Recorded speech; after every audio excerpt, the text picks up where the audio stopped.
Welcome to Dear Rachel, a place where the stories from the shrinking edges of America get heard. With this show, we'll read a letter from someone trying to make sense of their life in a world that feels like it's moving too fast, or not at all. These aren't headlines, they're heartlines. The moments between the moments, where people do everything right but still get left behind. Tonight we're joined in studio by Norman Harcourt, a lifelong resident of our city, whose family has been part of its sports culture for generations, owning a local sporting goods company that was started by his grandfather 75 years ago. Norman now operates Harcourt Sports Management, a consultancy group for sporting and recreational management to various enterprises in and outside of our region. Norman's perspective is rooted in legacy, tradition, and an outlook that sees life as opportunity. Norman, thank you for being here. Thank you, Rachel. Honestly, life's what you make of it. I look around and I see a little slice of heaven. An hour from the mountains where you can ski in the winter or cool off on a hot summer weekend. 4 hours to the beach, a quick drive to Asheville with Grove Park and Biltmore, and just an hour to Charlotte with the Panthers, the Hornets, and some of the best restaurants anywhere. I've been here my whole life, and my family's been here since this town was an outpost. My great-great-grandfather came here with nothing and built a life that has contributed to generations. Life is wonderful when you recognize what you have.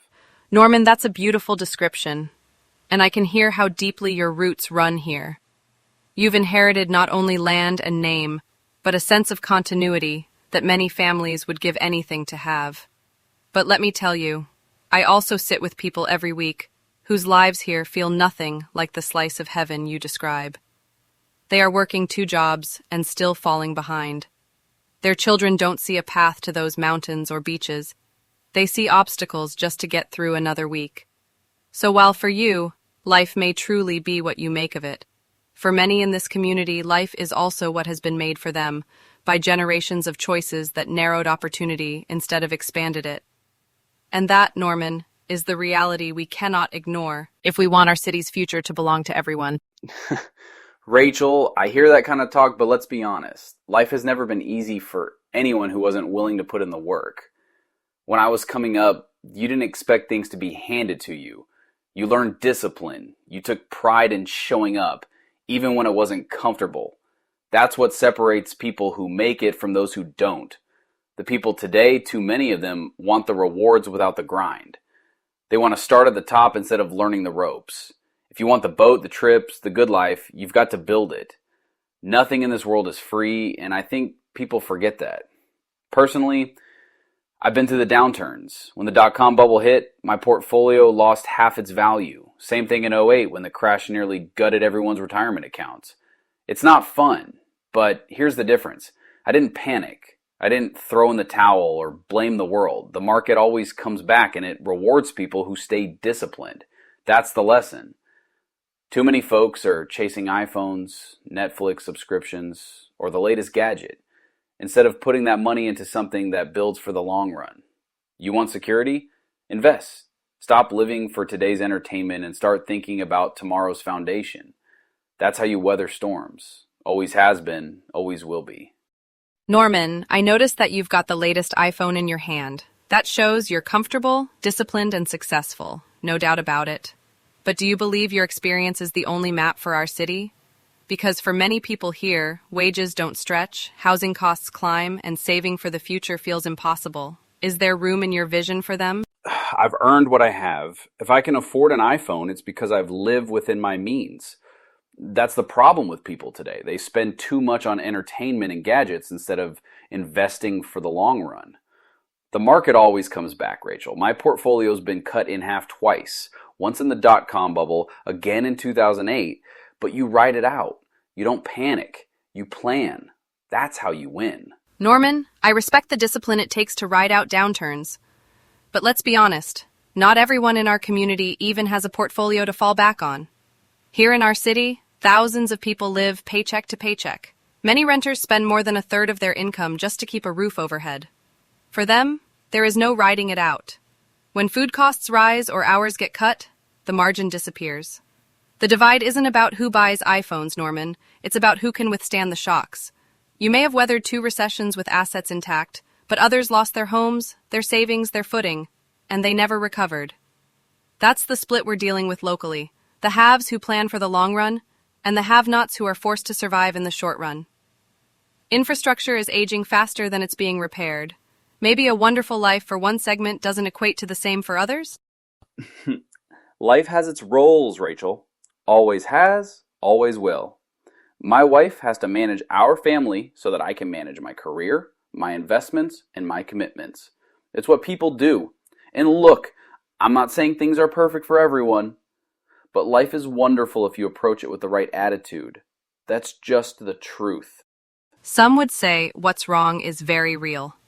Parents deciding between medicine and groceries. Children growing up without opportunity. Norman, doesn't responsibility extend beyond your portfolio and family name? No! When I invest in the market, I'm investing in this community. That's capital, fueling companies, creating jobs, and moving growth forward. And don't forget, my family's business provided jobs for generations. We gave back through work, through payrolls, through stability. Economic realities force changes, yes, but that's progress. Life is still wonderful if you embrace the changes instead of complaining about what's wrong. Norman, I don't dismiss the role of business in providing jobs or the value of families like yours that built stability in earlier generations. But we also have to admit that the structure of work today is different. Too many of the jobs in this community now are low wage, high turnover, and without benefits. That isn't the same kind of stability your family's business once represented. People are working just as hard, but their labor doesn't generate the security it once did. Investment on Wall Street doesn't always translate to investment on Main Street. Profits can leave the community just as quickly as they arrive. So when neighbors say they feel left behind, it's not complaining. It's a reflection of an economy that no longer ties local effort to local reward. That's the reality we have to face if we want this place to thrive again. Rachel, the town is thriving because of the mindset I'm talking about. You plan, you invest, you persevere. That's community. That's responsibility.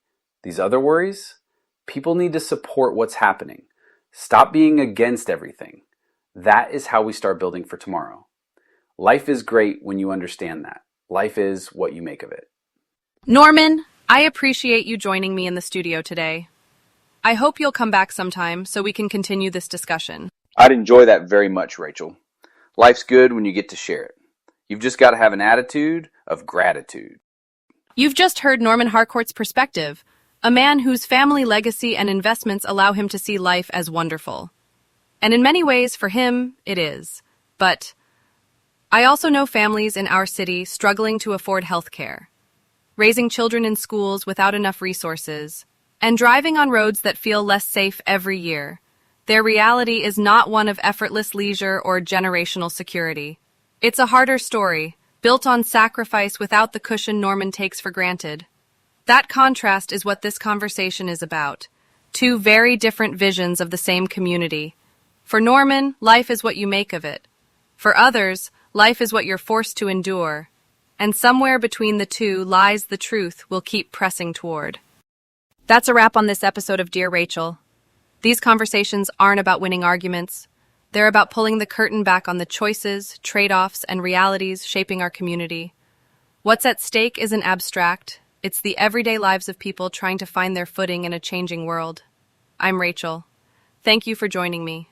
Until next time, keep asking questions and keep demanding answers.